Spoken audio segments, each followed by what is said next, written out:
This review has been long overdue, brothers and sisters, but we're finally getting around to doing it.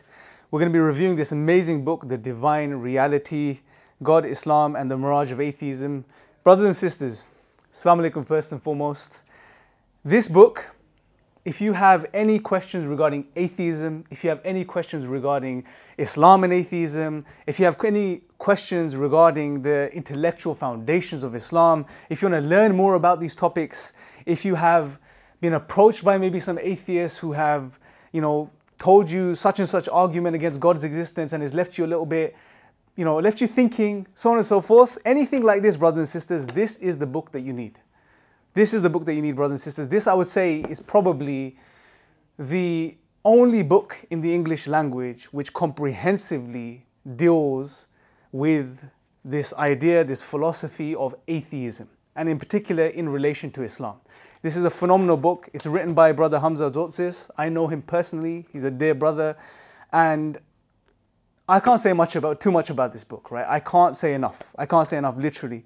Now, what I want to do in this series, brothers and sisters, is I want to do a review of this particular book. I want to share some of the amazing content in this book. I want to share the structure of the book. I want to share some of the arguments in this book, just to give you guys a bit of a taster and a feel as to what you will be going through when you go through this book.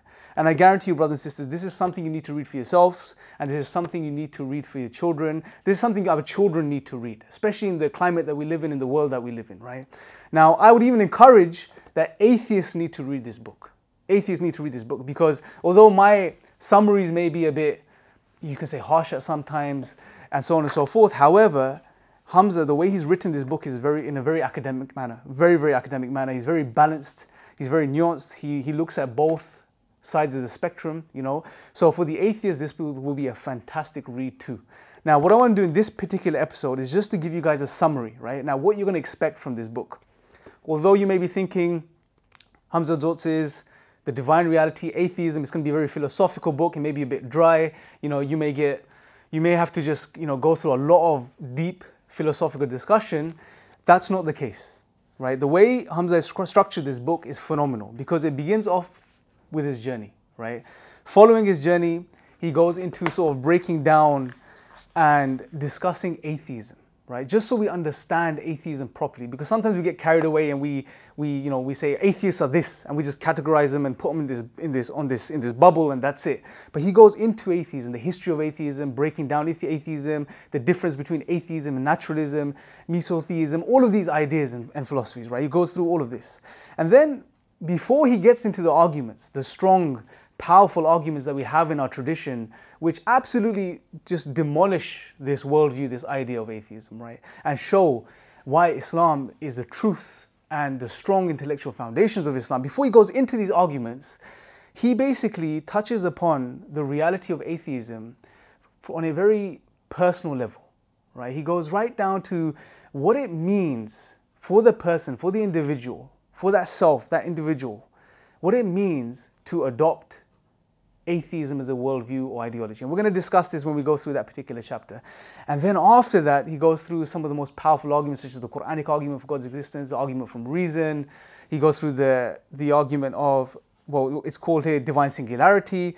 Then also, is God merciful, the moral argument, and so on and so forth, right? Problem of evil, he touches upon all of these things.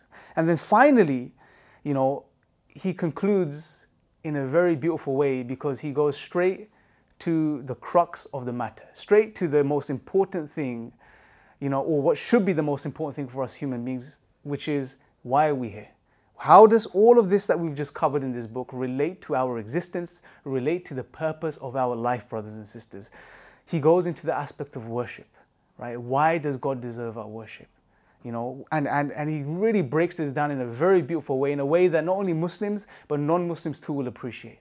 And this is basically a summary of the breakdown of the chapters, brothers and sisters. And what I'm going to be doing over the next, say, couple of episodes is I'm going to be going through some of the beautiful chapters in this book and giving you guys some more of an insight to how the chapters read, some of the content, and some of the powerful arguments that are presented here. So brothers and sisters, I really recommend you guys pick up this book. Right? Pick up this book, The Divine Reality. You can get it on Amazon.